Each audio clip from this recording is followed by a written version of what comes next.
And we will, as always, start with roll call. Commissioner Seworth present. Commissioner McKnight Smith present. Commissioner Levitt present. Commissioner Prescott present. Cleveland Horton, Executive Director, present. Nicolette Young, Assistant Director, present.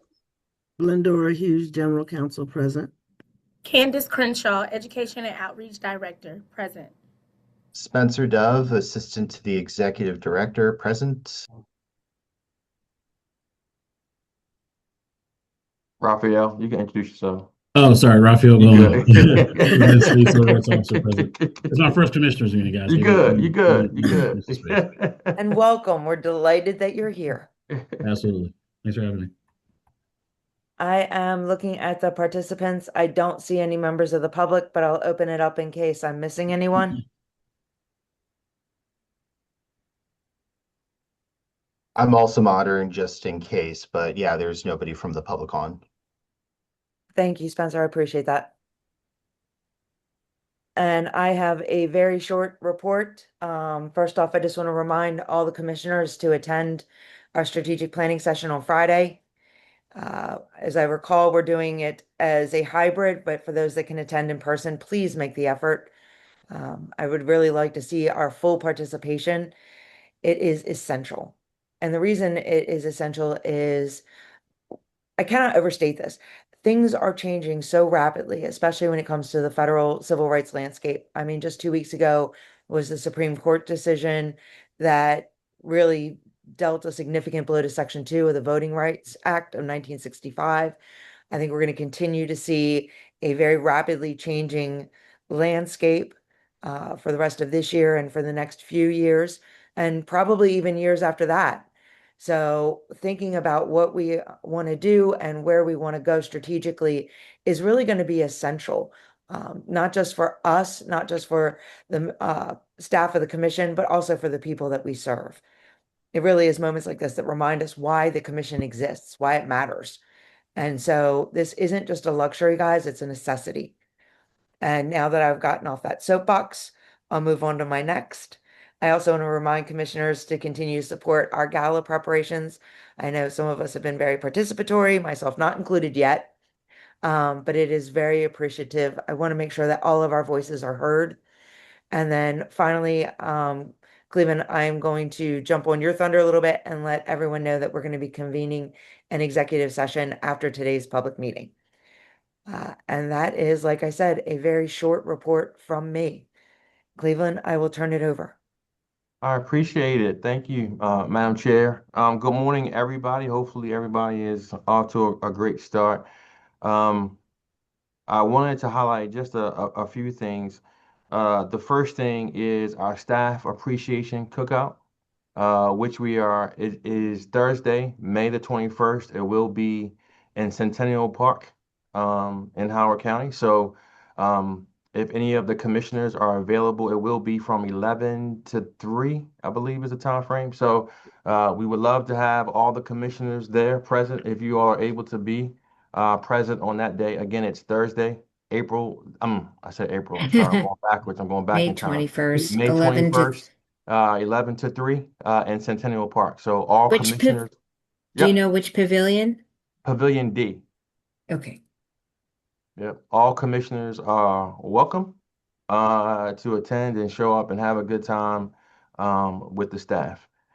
You all will see a press release that will go out later on today. We have signed our most recent MOU with Maryland Realtors.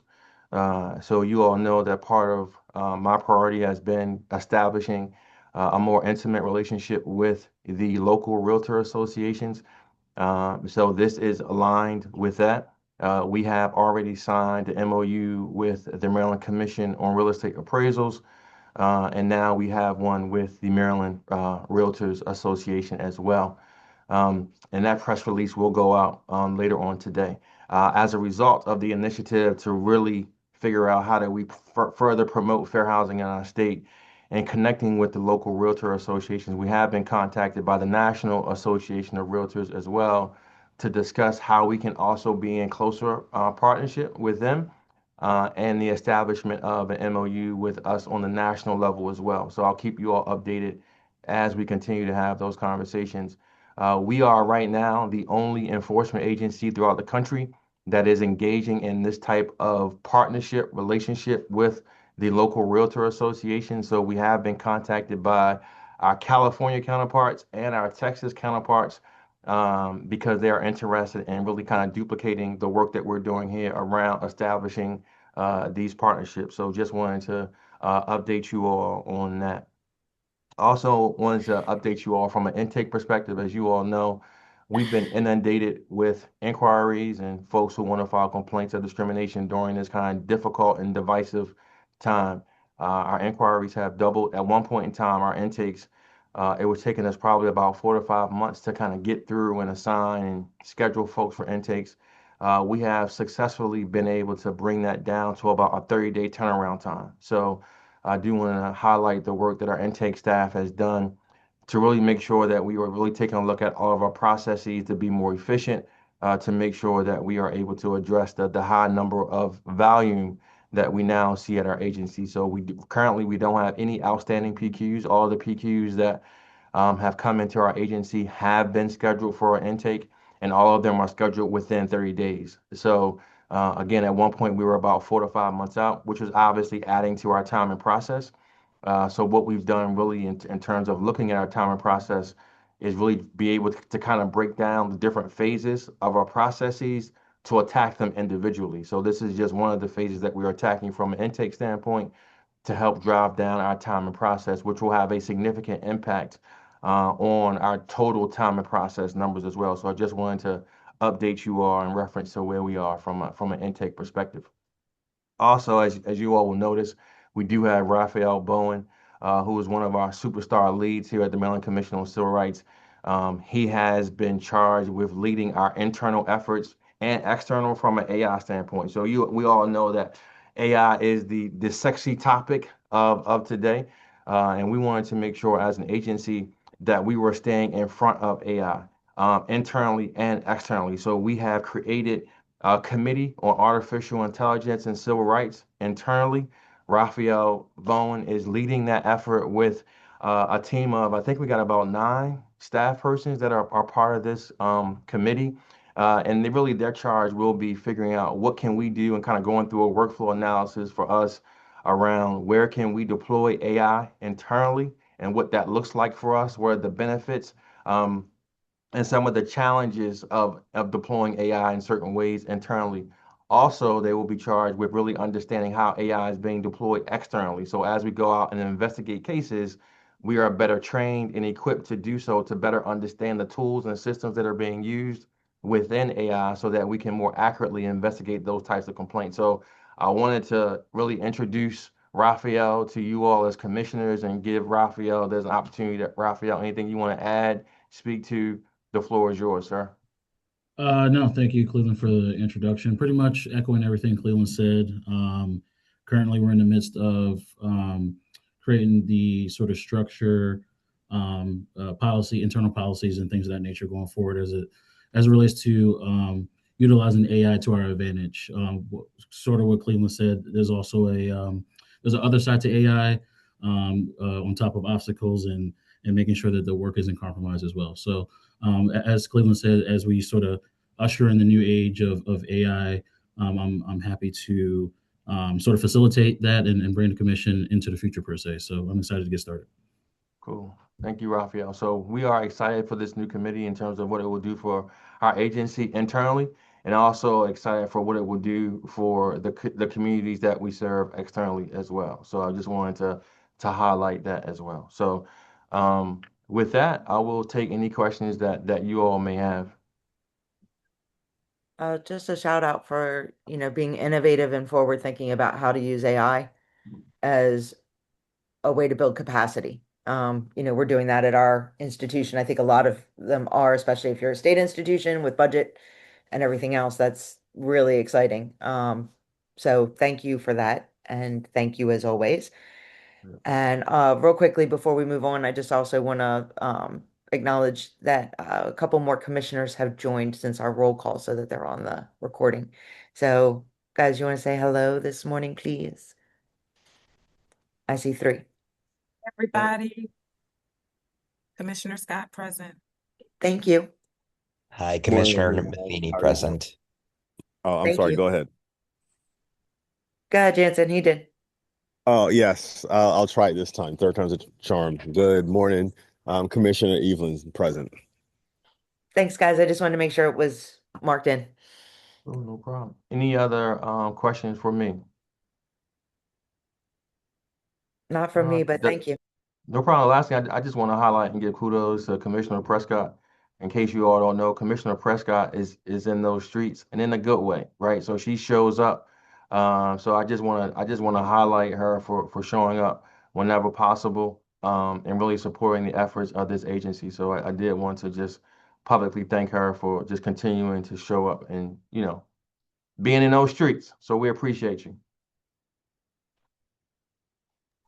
With that, I will pass it off to Nicolette. Good morning, everyone. I hope that you all had a pleasant Mother's Day. My report has been submitted for your review. At this point in time, we have expended 74.3% of the agency's budget. We currently have 3 vacancies, of which the Assistant General Counsel position will hopefully, the posting for the recruitment ad will go up sometime this week. When it does, we will absolutely send that information over to you so you can distribute that out to your contacts. Since the last meeting, when I mentioned that we did not have access to the HUD e-locks to do the drawdown, we have regained access, which I'm very happy to share with you all. But we did have a shortfall of about $209,000. We have notified the Department of Budget and Management of that federal fund shortfall, and we will work with them for year-end closeout to figure out how to address the shortfall. We are in the process of submitting our Q3 projections. We have been notified by the Department of Budget and Management to expect and also that we will have to do a reversion of some general funds. And we will probably have to do some shifting of the federal funds in order to cover the general funds. And I'm happy to answer any questions that you may have at this time.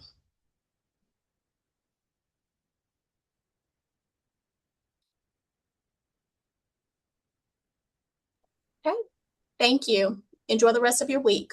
Thank you. Absolutely. Appreciate all your efforts on keeping us on track on budget. My pleasure. Thank you. Thank you for that, Nicolette. And with that, we will pass it over to Glendora.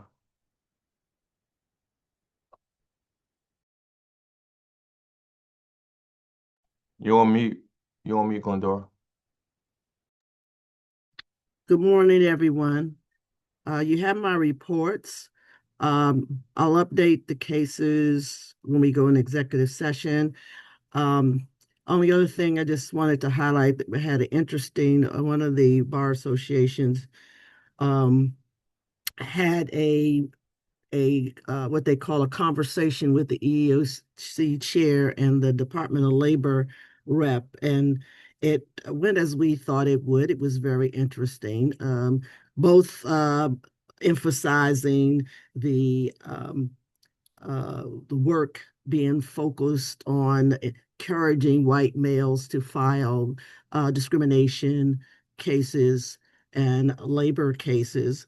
If you notice on the national level, they have been going after big corporations like Coca-Cola, Nike, and a couple others for having DEI programs and alleging discrimination against white males.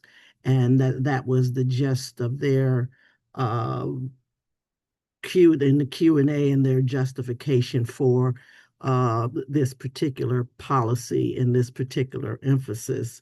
Folks just sort of that were on the call were pretty much not asking too many questions. They were sort of like, you are who we thought you were, and we just wanted to verify it in person.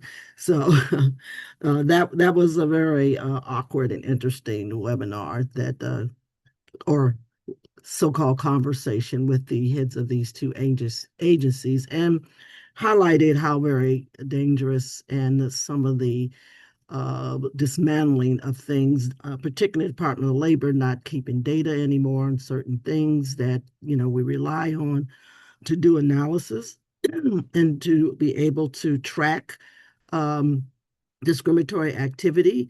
They're pretty much it's twofold. You have they're just not as a policy not doing it, and then what they do have, they have people who have no idea what they're doing and doing it wrong. So um, that was something that concerned everyone, particularly those who practice in the Department of Labor and those who practice before the National Labor Relations Board as well. And they're rolling back some of their regulations and policies that deal with the labor market. So I will update you on a couple of cases that have resolved when we go into executive session. Any questions about my reports or any other questions? And we will be doing a legislative update next commission meeting. By then, all the bills will be signed, and we can be assured that we're being accurate.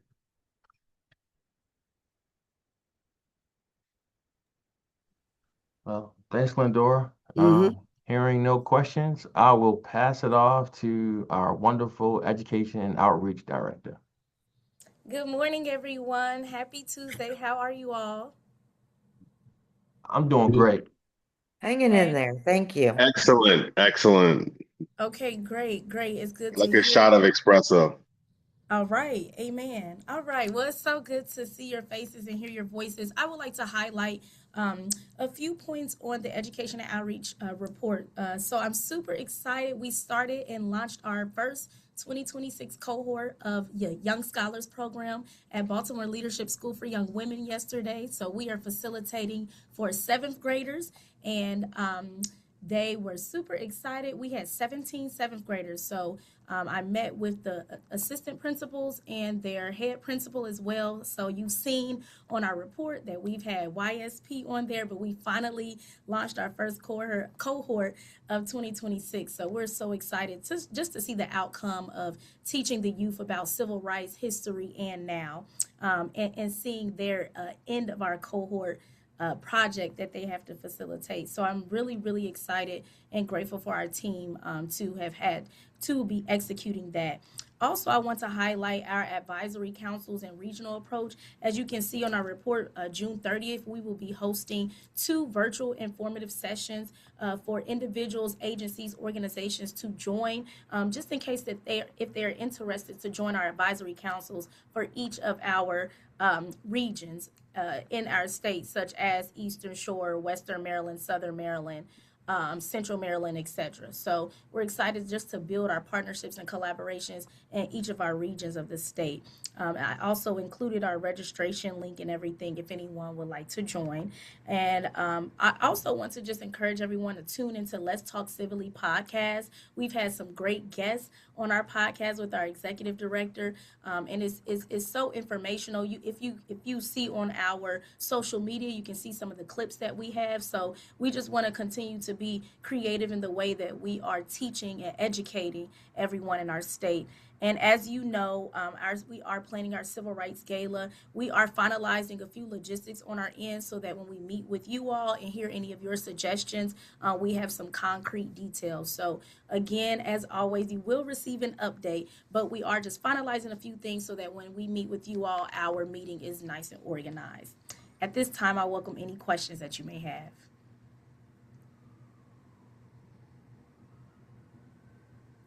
All right, I take that as none. Thank you all for your support. Thank you, and thank you for all the work that you do. Absolutely. Madam Chair, that is all of the staff reports.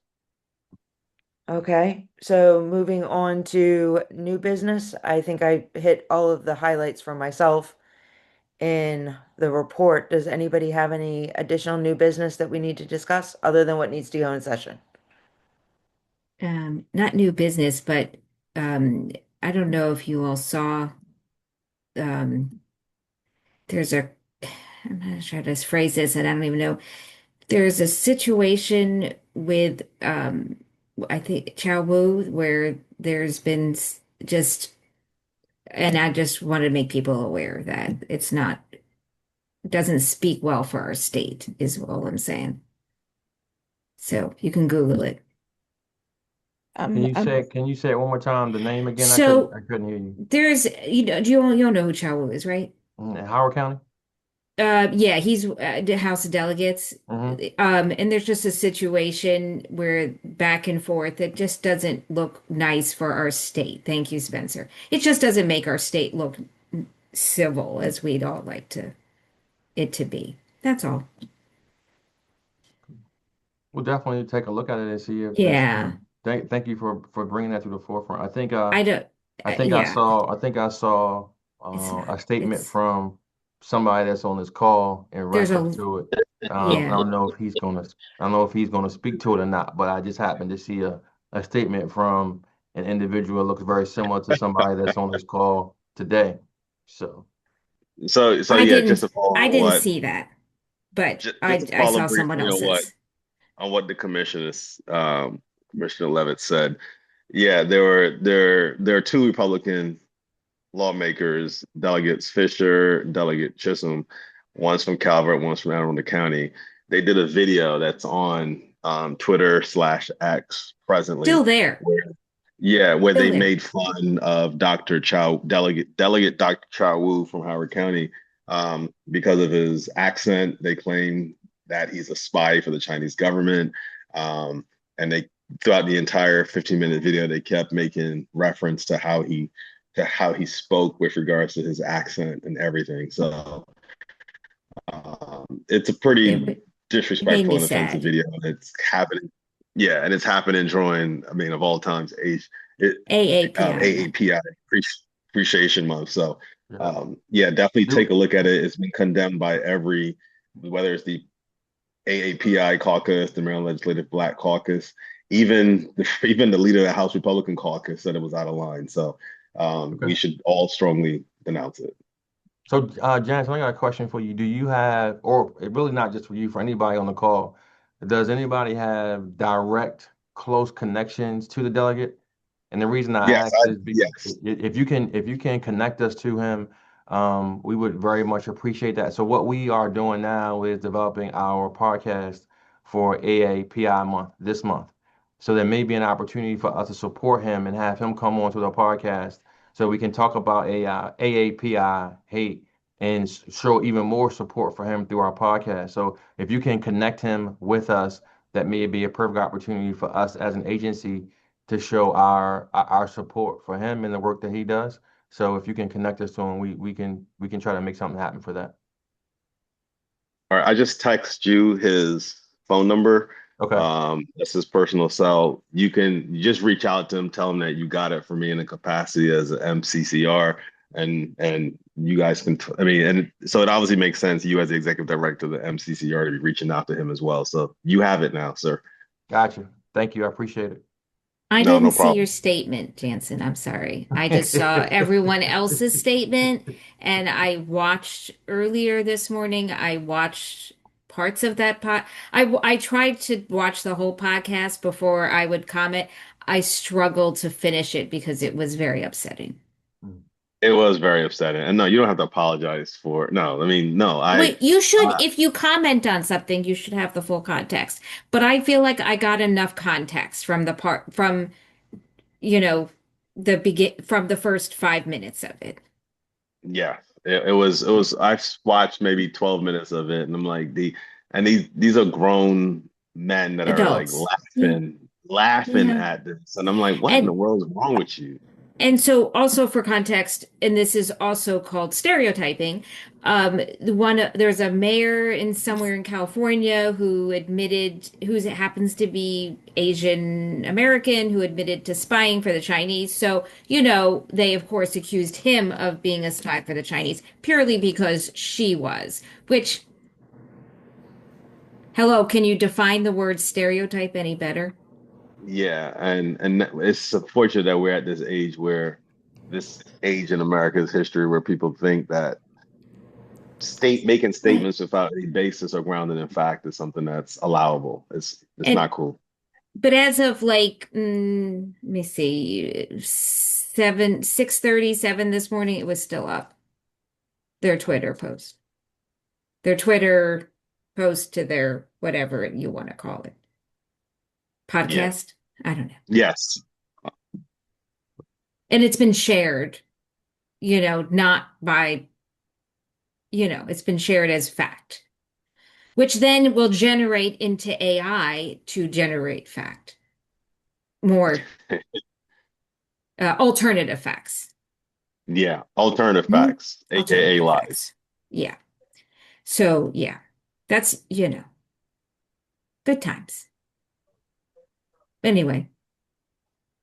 No problem. We'll do what we can to connect with him. And Spencer put we'll put a link. That's the article I read this morning. Cool. Well, thanks for bringing that forward, Commissioner Levitt, and we'll do what we can Yes, to thank connect you. with him and show our support as an agency for Delegate Wu. So thanks for bringing that forward.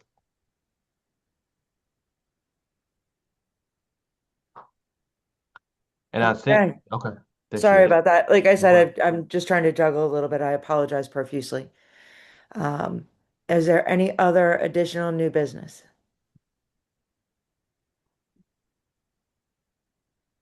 And I think the old business, again, talking about making sure everybody's being as participatory as they can. And Eileen, I know you've been for the gala, and I then volunteer. Now I know why I haven't heard anything, but I volunteered for appreciate whatever. you. And then As I've been always. keeping I've been keeping a list of all kinds of things, but Thank not you. very exciting. I'm still gonna say thank you. And I'm still going to say you're welcome. Thank you. As far as any other old business, I'm keeping the strategic planning under new, in case anybody was wondering, because we haven't done it yet. Anything else? Old business? Just a reminder for those who may have joined the call a little late and didn't hear, we do have the Staff Appreciation Cookout Thursday, May 21st, 11 to 4, Centennial Park.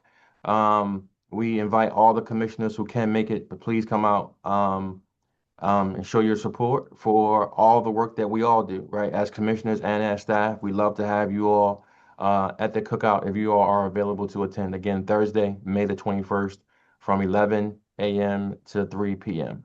and Centennial Park. I'll be there. I put it on my calendar. I know where that is. And it's Pavilion, I'm sorry, Pavilion D. Pavilion D. That's And it. we For got you. Centennial, that's important. Yep. And Commissioner have you guys Prescott, sent we'll out send you a calendar invite. Thank you. Yeah, send me a calendar invite too, please. No problem. We'll send all the commissioners a calendar invite as soon as we get off this call. Anything that you want me to be at, please send me a calendar invite. No problem.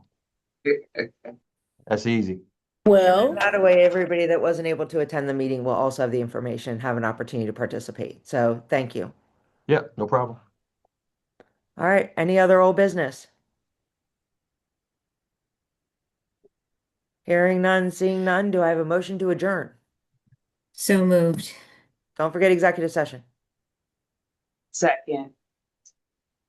Then we are adjourned from the public session. Thank you so much, everybody. I appreciate all of your help. For everybody moving into executive, I have to drop off for about 30 seconds and then reconnect. I'm having a computer issue. I'm hoping by reconnecting it'll take away the lovely reverb that I'm getting in the background of everything. Yep, no problem. Okay.